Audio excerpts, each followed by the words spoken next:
अस्सलाम वालेकुम फ्रेंड्स। आज हम डिस्कस करेंगे जो बेसिक स्किल्स हैं लैंग्वेज की, वो कौन कौन सी हैं।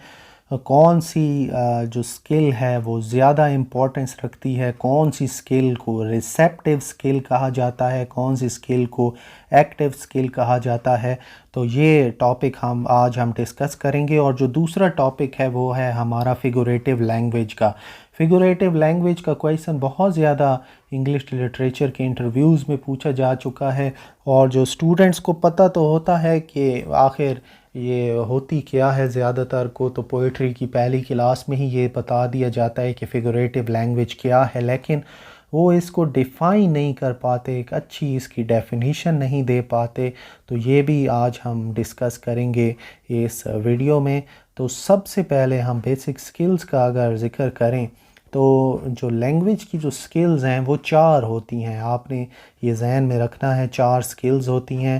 पहली स्किल जो है वो लिसनिंग की है, दूसरी स्किल जो है वो स्पीकिंग की है, तीसरी जो है वो रीडिंग की है, और जो चौथी है वो सबसे इम्पॉर्टेंट है, वो है राइटिंग की। अब लिसनिंग स्किल किस तरह से है कि एक कोई फॉरेनर है, मिसाल के तौर पे हमारी मदर लैंग्वेज टंग लैंग्वेज कोई और है, और वो सामने वाला फॉरेनर जो है वो हम उसको सुन रहे हैं टेलीविज़न के ऊपर, हम उसको सुन रहे हैं, तो यहाँ पर हमारी इतनी कोई इन्वॉल्वमेंट नहीं है, हम बस उसको सुन रहे हैं। तो इसको हम कहते हैं रिसेप्टिव स्किल। लैंग्वेज में लिसनिंग को कहते हैं रिसेप्टिव स्किल, और इसका दूसरा नाम हम कह सकते हैं पैसिव स्किल। यानी हम कुछ भी इतना ख़ास कर नहीं रहे होते, हम बस बैठे होते हैं और एक चीज़ को हम सुन रहे हैं और वहाँ से समझने की कोशिश कर रहे हैं। स्पीकिंग जो है, स्पीकिंग प्रोडक्टिव स्किल में आती है, स्पीकिंग एक्टिव स्किल में आती है। यानी जब आप लैंग्वेज को सुनते हैं, लैंग्वेज को सुनकर उसी तरह बोलने की कोशिश करते हैं, तो ये काफ़ी प्रोडक्टिव स्किल है और ये काफ़ी एक्टिव स्किल है। इससे आप एक लैंग्वेज को बहुत जल्दी सीख लेते हैं। नेक्स्ट जो है वो रीडिंग स्किल है। रीडिंग फिर उसी तरह लिसनिंग की तरह ये भी एक रिसेप्टिव स्किल है। मिसाल के तौर पर किताब के अंदर आपके पास एक लैंग्वेज पहले से ही लिखी हुई मौजूद है, आप उसको पढ़ रहे हैं, उसको समझ रहे हैं, लेकिन इसको भी हम पैसिव स्किल ही कहेंगे। और जो लास्ट है वो है राइटिंग। सबसे इम्पॉर्टेंट यही है कि एक लैंग्वेज को आपने सीख लिया है, पहले तो आपने बोला है और अब आप उसको लिख रहे हैं, तो ये लिखने वाली एक प्रोडक्टिव स्किल है और इसको हम एक्टिव स्किल भी कहते हैं। तो चार स्किल्स होती हैं बेसिक लैंग्वेज की। लैंग्वेज की जो बेसिक स्किल्स चार ही होती हैं, जिसमें लिसनिंग और रीडिंग ये रिसेप्टिव स्किल्स में आ जाती हैं, पैसिव स्किल्स में आ जाती हैं, और स्पीकिंग और राइटिंग ये प्रोडक्टिव स्किल्स में आ जाती हैं, और इनको हम एक्टिव स्किल्स भी कह सकते हैं।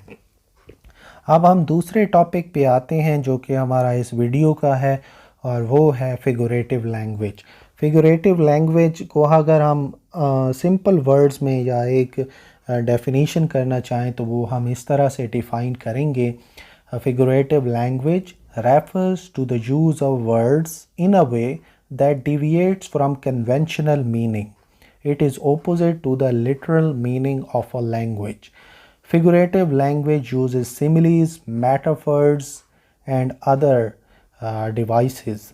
तो फिगरेटिव लैंग्वेज के अंदर हमें सिमिलीज भी मिलेंगी, हमें मेटाफर्स भी मिलेंगे, ऑक्सीमोरॉन भी हमें मिलेगा। फिगरेटिव लैंग्वेज जो है एक स्ट्रॉन्गर इफ़ेक्ट क्रिएट करने के लिए इस्तेमाल की जाती है। मिसाल के तौर पर अगर आप पोइट्री पढ़ रहे हैं तो एक सिमिली आपके सामने आती है, जैसे हम ही is as strong as a rock, वो इतना स्ट्रॉन्ग है जैसे कि एक पत्थर है। तो इसका इस्तेमाल सिर्फ इसलिए किया जाता है ताकि जो रीडर्स हैं उनके ऊपर एक अच्छा और स्ट्रॉन्ग इफ़ेक्ट जो है वो पड़ सके।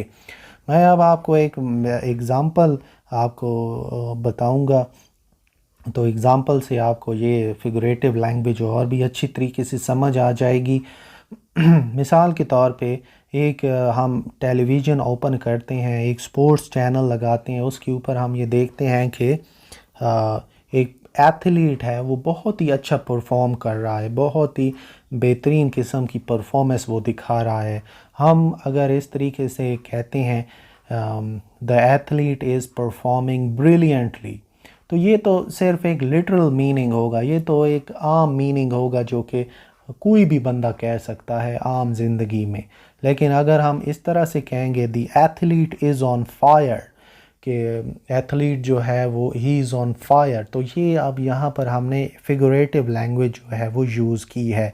यानी जो आम मानी था उस बात वही थी, ही इज़ परफॉर्मिंग ब्रिलियंटली, लेकिन हमने फिगरेटिव लैंग्वेज यूज़ की कि the athlete is on fire, तो ये ही होती है फिगरेटिव लैंग्वेज।